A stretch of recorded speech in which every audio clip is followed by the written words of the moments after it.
오늘 예배 후에 총회가 있기 때문에 설교를 좀 짧게 하는 게 좋겠다는 주문이 있었습니다. 원래 제가 말이 느리기 때문에 남들과 똑같은 원고를 가지고도 시간은 배나 소요하게 됩니다. 그래서 제가 설교를 아무래도 다 못할 것 같아서 복사를 해서 저 간사 목사님에게 부탁을 해서 지금 맡겨놨습니다. 그러니까 가실 때 목사님들은 한 부씩 가지고 가셔서 읽어보시면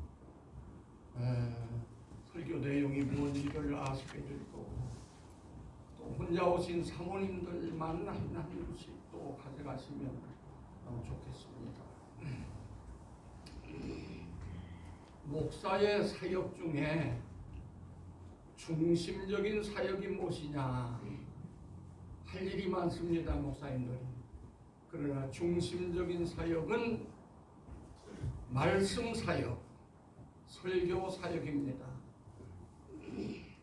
사도행전 6장에 보면 물질을 나누는 문제 때문에 문제가 생겼습니다. 그때 사도들이 교회 앞에 광고하기를, 우리가 기도하는 것과 말씀 전하는 일을 제쳐놓고 이 봉사하는 일을 하다가 보니까 안 되겠다. 그러니 너희 중에서 7명 집사를 선출을 해라 해서 성도들로 하여금 집사를 선출해서 그 봉사하는 일은 그들에게 맡기고 사도들은 기도하는 일과 말씀 전하는 일에 전무했던 것을 볼 수가 있습니다.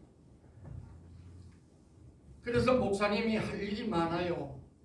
많지만 그 중에도 설교 사역, 이 말씀 사역이 가장 중요한 사역이라 저는 그렇게 생각을 합니다.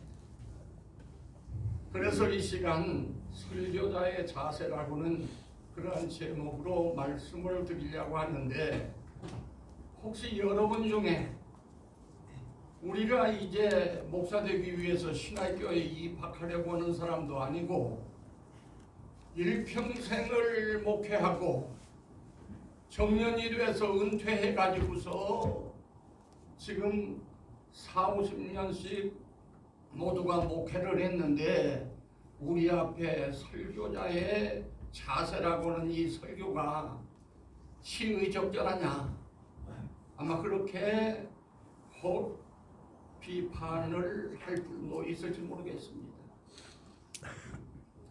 그러나 우리는 아직도 가끔씩 성도들 앞에서 또는 불신자 앞에서 설교를 해야 할 자입니다. 그렇기 때문에 이런 설교도 한 번쯤 들어두는 것이 우리에게 유익하지 아니할까, 이렇게 생각이 되어서 이런 제목을 선택을 했습니다. 그러면 첫째로 우리가 생각할 것은 설교자는 누구인가? 이걸 우리 각자 한번 생각해 봐야겠습니다. 여러분들이 가끔 인용하고 또 잘 알고 있는 소크라테스라고 하는 사람은 그노티 세아우톤이라고 하는 말을 했습니다. 내 자신을 알아라. 저는 어렸을 때는 별소리 아닌 줄 알았어요. 이거 대단한 소리가 아니라 생각했는데 철이 들면서 이 말은 대단한 말이다. 저는 그렇게 생각을 합니다. 네 자신을 알아.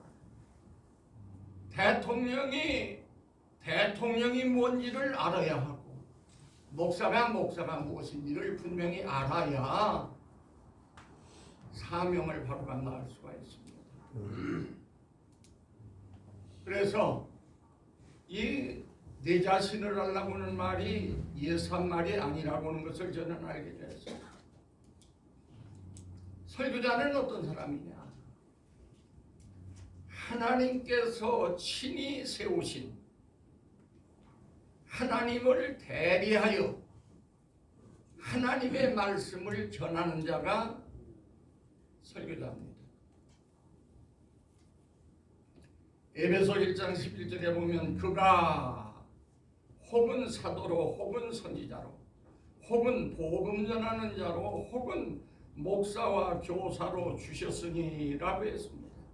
그가 주셨다. 그가 주셨다. 에레미야 1장 7절에 보면 여호와께서 내게 이르시되 너는 아이라 하지 말고 내가 너를 누구에게 보내든지 너는 가며 내가 네게 무엇을 명하든지 너는 말할지니라 말씀했습니다. 그리고 에스겔 3장 17절에 보면 인자야 내가 너를 이스라엘 족속의 파수꾼으로 세웠으니 너는 내 입의 말을 듣고 나를 대신하여 그들을 깨우치라고도 하셨습니다. 여기 보면 1인칭 혹은 3인칭 대명사가 성경에 계속 나오는데 바로 그 나나 그라고 하는 이 대명사는 바로 하나님을 가르치고 있습니다.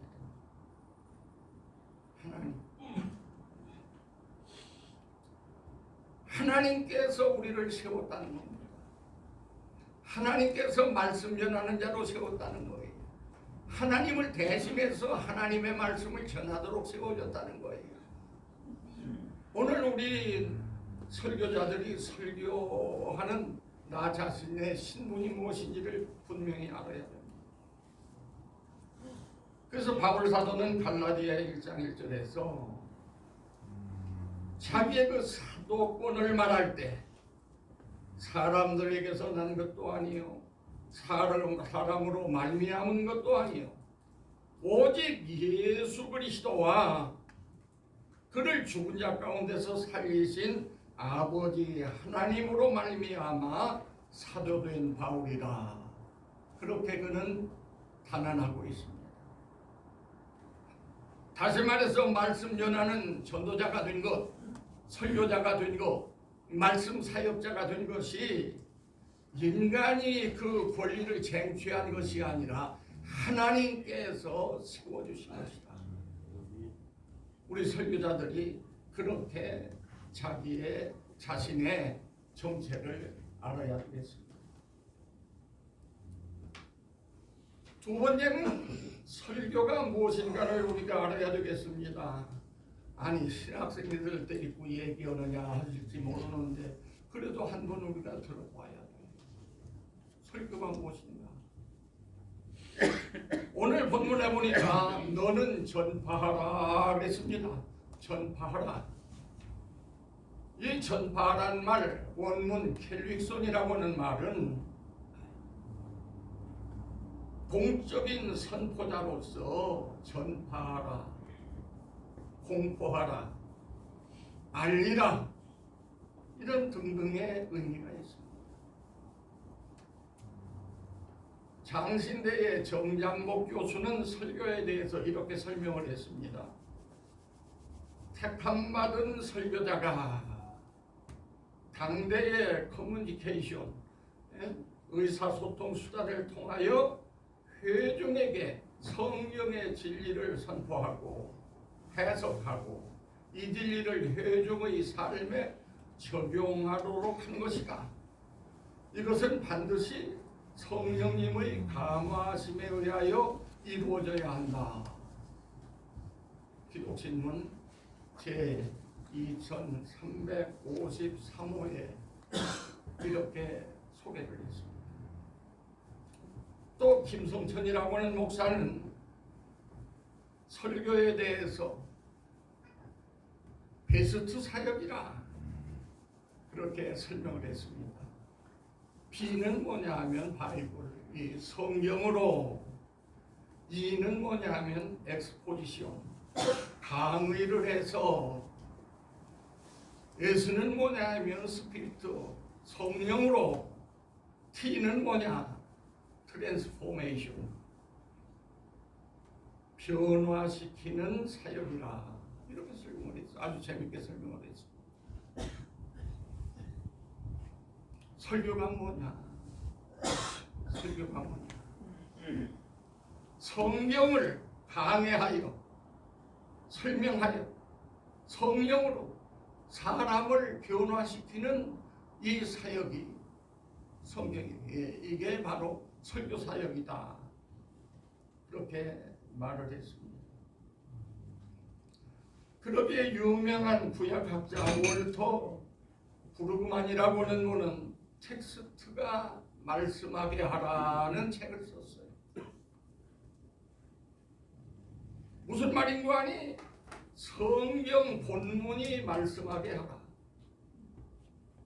우리가 설교할 때 딴 거 하지 말고 성경 본문이 말씀하게 하라.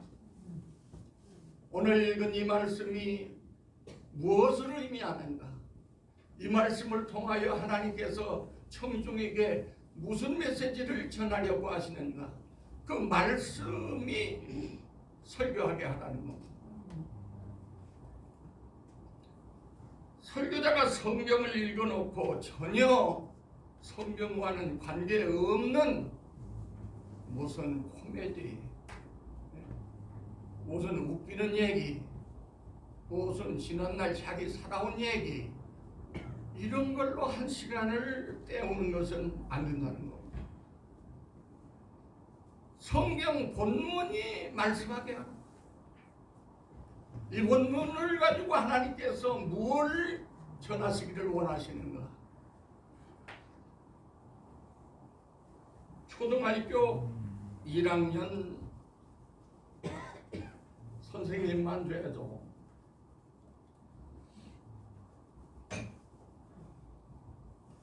수학 시간, 국어 시간을 분별할 줄 압니다. 국어 시간에는 국어책을 들고 들어가요. 교실. 수학 시간에는 수학책을 들고 들어가.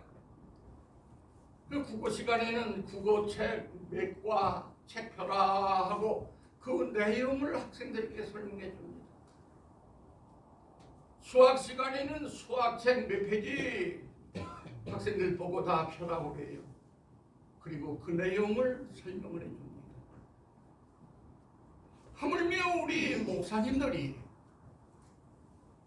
설교 시간에 성경 읽어놓고 성경 본문과는 전혀 관계없는 얘기로 한 시간을 채운다고 하면 이건 설교도 아니고 절대로 그 일을 해서도 안 되는 것입니다. 하나님의 말씀을 전해야 돼요. 그 본문을 해석해주고 설명을 해줘야 합니다.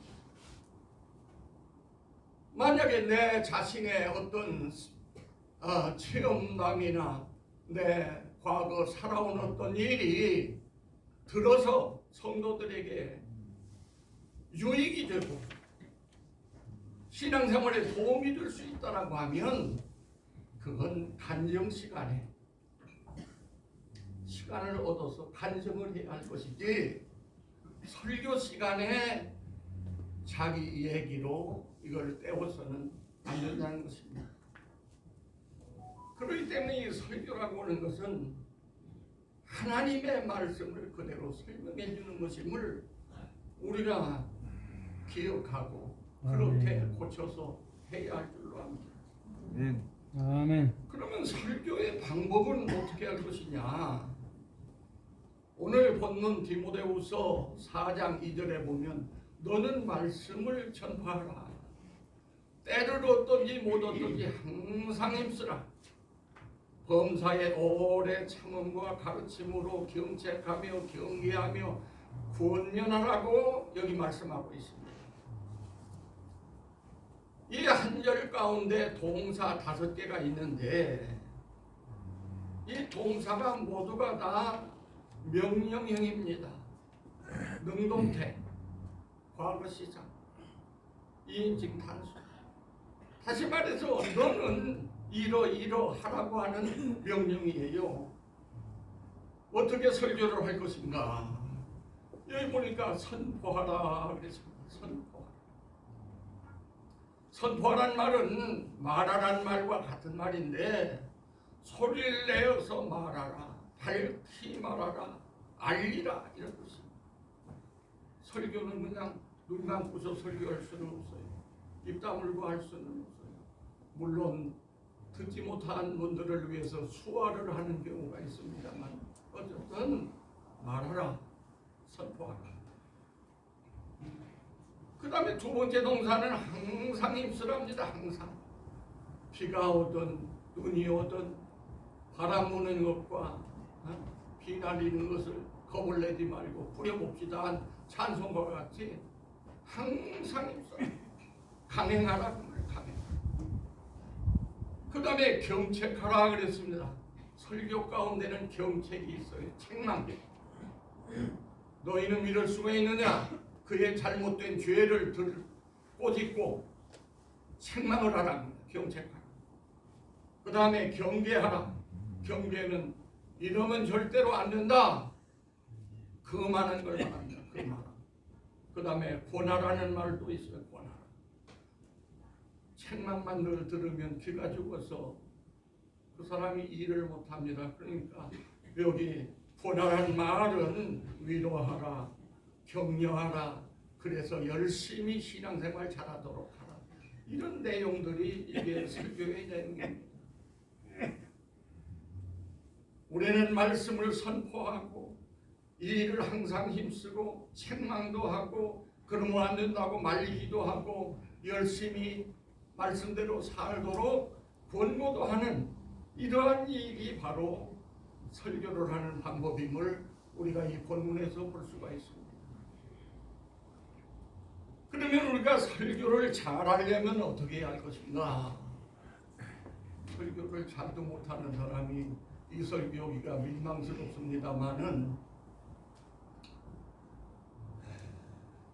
우체부는 대학원 안 나와도 괜찮아요. 영어 몰라도 괜찮아요. 편지만 제대로 전달해 주면 됩니다.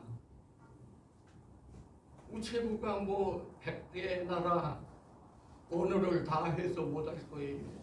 편지만 잘 전해주면 되지. 저도 그저 하나님 말씀 그대로 요것만 전달하는 것 뿐입니다. 그러니까 저도 못하면서 무엇도 잘하려면 어떻게 하느냐, 잘도 못하는데 이렇게 흉보지 마시고 그거 한번 들어보세요. 설교 잘하려면 저대로 잘 들어야 돼. 잘 들어야 돼. 에스겔 3장 17절에 보니까 너는 내 입의 말을 듣고 나를 대신하여 그들을 깨우치라. 들으라고. 하나님의 말씀을 첫째 잘 들어야 돼요. 에스겔 33장 7절에 보니까 인제야 내가 너를 이스라엘 족속의 파수꾼으로 삼음이 이와 같으니라. 그런즉 너는 내 입의 말을 듣고 나를 대신하여 그들에게 경고할지니라. 하나님의 말씀으로 경고하는 것이지 내 말로 경고하는 게 아닙니다. 그거 잘 들어야 돼. 잘 들어야 돼. 성경책이 완성되기 전에는 하나님께서 선지자들에게 직접 말씀했습니다. 때로는 꿈으로도 환상으로도 보여주시면서 지시하셨어요. 그러니까 정확히 들어야 돼. 정확히 받아야 돼. 우리 영이 언제나 각성이 돼서 정확하게 들어야 돼요. 난 성경을 읽으면서 때때로 깜짝깜짝 놀라면서 내가 이거 엉터리 아니냐 이렇게 깨닫는 때도 있어요. 여러분, 어머니가 자녀들에게 정성을 다해서 밥을 지어서 자녀들을 먹입니다마는 어머니가 해주신 밥이라고 해서 그저 마구 먹으면 안 됩니다. 왜? 요즘은 별로 없지만은 수십 년 전에는 쌀을 잃어도 어느 때는 정성스럽게 잃어도 돌을 심는 때가 있어요. 어머니가 자식들에게 무슨 돌 먹이기 위해서 넣은 거 아니에요. 정성을 다해서 잃었지만 돌이 들어간 때가 있어요. 비록 어머니가 해준 거지만은 이건 받아내야 돼요. 골라내야 돼. 어머니가 해준 걸 해서 그거 생기면 맹장 걸려. 큰일 나. 그러기 때문에 목사님의 말씀이라 해서 눈 감고 그저 아멘 아멘 하면 안 돼요.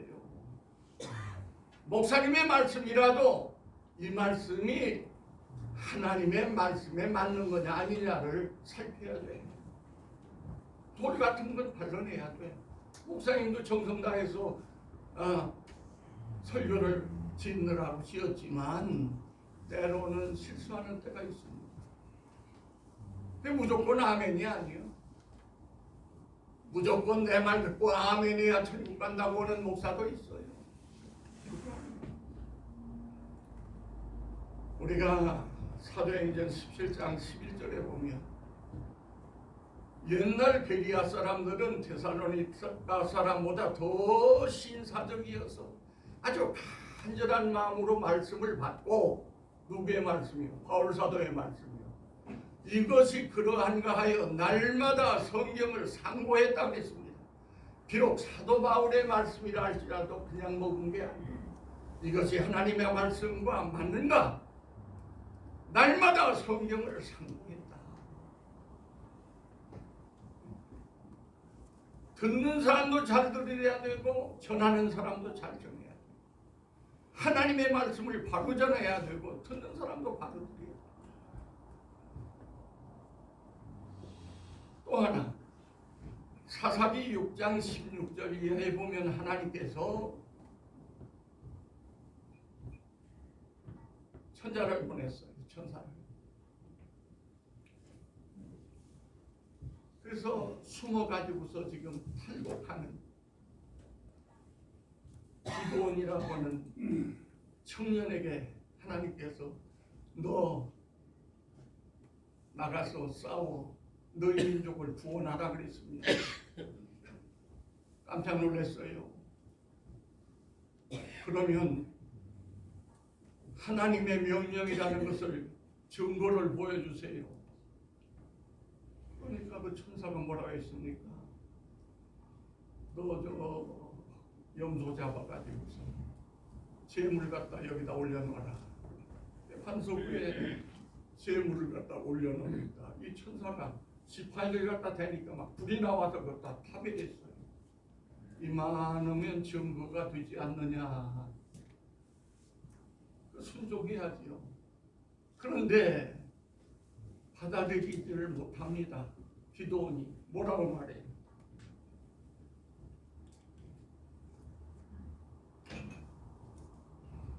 한 번 더 노하시지 마시고 한 번 더 증거를 보여주세요. 내가 양털을 여기다 갖다 놓을 테니까 오늘 저녁에 이 양털에만 이슬이 오고 주변에는 이슬이 떨어지지 않도록 그거 보여주면 믿겠습니다. 시험을 했어요. 그런데 그대로 됐습니다. 그런데 세 번째 또 묻습니다. 노하지 마옵소서. 한 번만 더 제가 부탁드립니다. 오늘 저녁에는 양털을 내가 여기 갖다 놓을 테니까 주변에만 이슬이 쏟아지고 이 양털에는 이슬이 쏟아지지 않도록 증거를 보여주세요. 강 목사님, 사회 오시느라고 수고하시는데 이 사람 믿음이 있어요, 없어요? 하나님께서 증거를 이 정도로 두 번 보여줘서 믿을 일이지. 세 번째,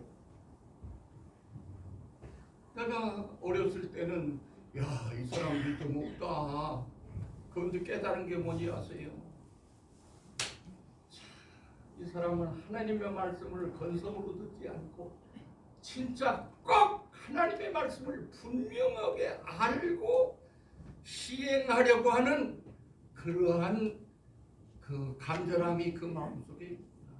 믿음이 없는 것이 아니라 하나님의 말씀에서 절대로 빗나가지 않기 위해서 꼭 하나님의 말씀대로 하기 위해서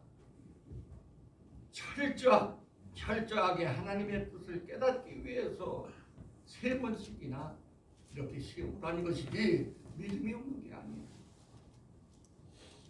오늘 우리가 또 그 신령한 목사님들 가운데는 지난 밤에 꿈을 꿨는데 땅을 사라보더라. 그 땅을 샀더니 그 땅값이 뛰어가지고서 돈을 얼마를 벌게 됐다.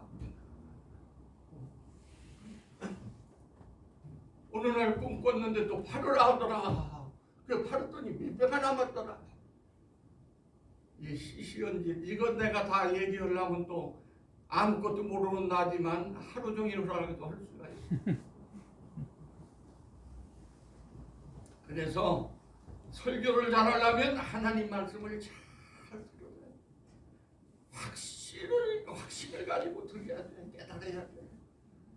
들어야 돼. 내 말을 듣고 가서 일하라겠어. 내 말을 듣고 그 다음에 두 번째 설교 잘하기 위해서 어떻게 할까? 성경을 좀 우리가 연구를 해야겠습니다. 연구를 해야 돼. 옛날에 그 에스라라고는 이 선지자는 에스라 7장 10절에 보면 하나님의 말씀을 깊이 연구했다고 했어요. 그래서 학사 에스라라고 하는 별칭까지 얻었어요. 그가 감대상에 서서 외칠 때 민족적인 회개운동이 막 일어났어요. 그렇기 때문에 성경을 우리가 깊이 연구해야 됩니다. 건성으로 읽으면 안 돼요. 건성으로. 이 말씀의 뜻이 무엇인지 어쨌든 알아보려 하고 기도하고. 왜? 성령님은 예수님의 말씀을 깨닫도록 해주신다고 했어요. 기도하고 성경 본문을 읽고 선배들의 좋은 책도 좀 참고도 하고 이래가지고 어쨌든 우리가 연구를 하고 이 말씀을 전해야지 짐작되고서나 그 얘기하면 안 돼요.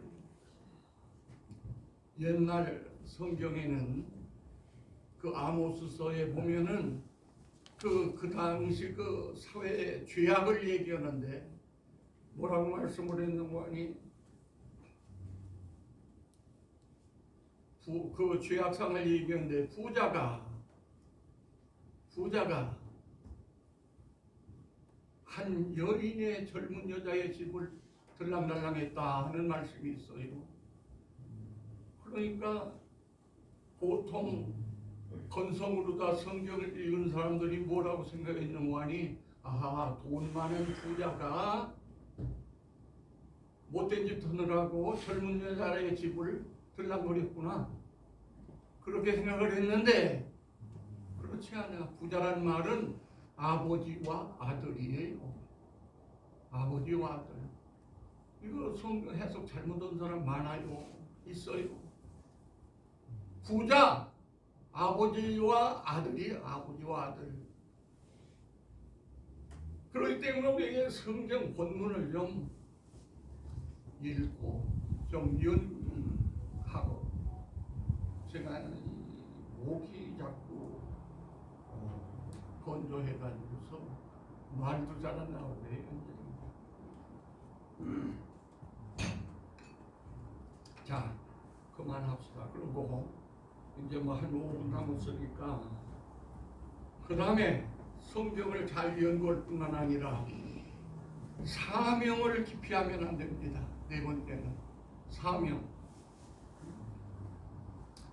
우리 신앙생활하는 게 쉬운 것도 아니고 특별히 목사 생활, 말씀 사역이 쉽지 않습니다. 그래서 엘리야도 모세 같은 위인도 하나님 앞에 죽기를 청한 때가 있어요. 나 이거 감당 못하겠습니다. 민수기 11장 14절에 왕상 19장 4절에 보면 엘리야도 모세도 하나님 차라리 나 죽여주세요. 주의 종들의 가는 길이 쉽지 않고 하는 일이 그렇게 흘러가지 않습니다.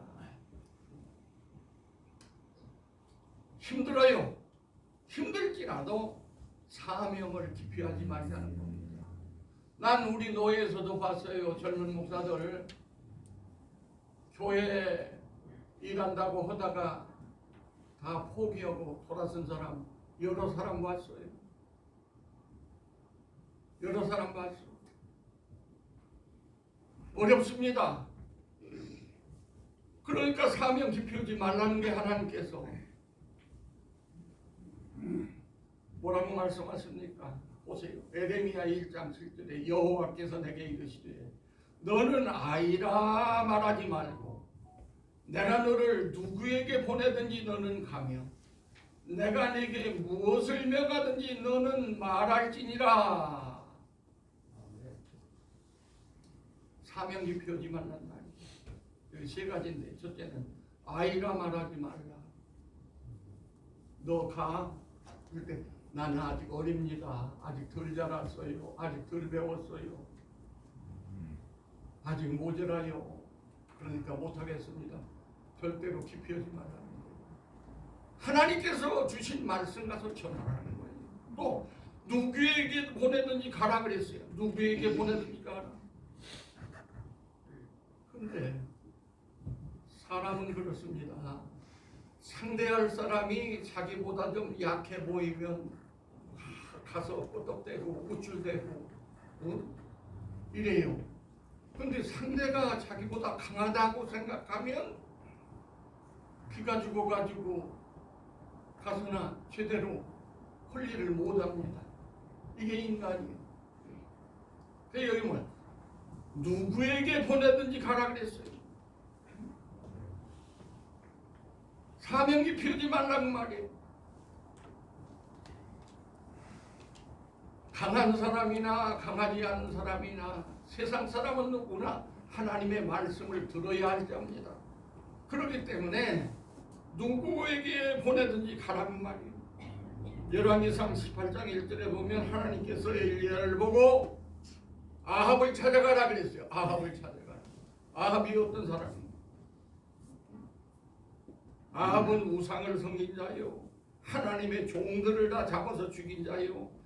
또 엘리야를 죽이기 위해서 전국을 방황하면서 찾아 헤맸던 그런 인물인데 하나님께서 너 엘리야 너는 아합 왕을 찾아가거라. 가야 합니다. 하나님 가야 돼요. 사도행전 20장 22절 이하에 보면 바울 사도는 예루살렘에 올라가서 죽음이 기다린다 해도 거기 갔습니다.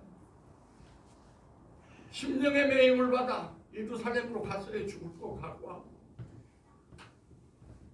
오늘 우리는 이 사명을 절대로 기피하면 안 됩니다. 하나님께서 세우시고 하나님께서 말하라 하신 것을 가서 말을 해야 돼요. 그건 뭐라고 말했어요? 내가 네게 무엇을 명하든지 너는 말할지니라. 오늘날 모두가 하나님의 말씀을 해야 할 텐데 사람 좋아하는 것만 오늘 이 뭐라고 말을 써? 말세 가지고 어떤다고요? 사람들 모두가 다 진리에서 머리를 돌려가지고서 귀를 돌려서 세상 거, 세상 얘기 이런 것만 좋아한다. 우리도 그래요. 요즘 봉사님들이 특별히 그래.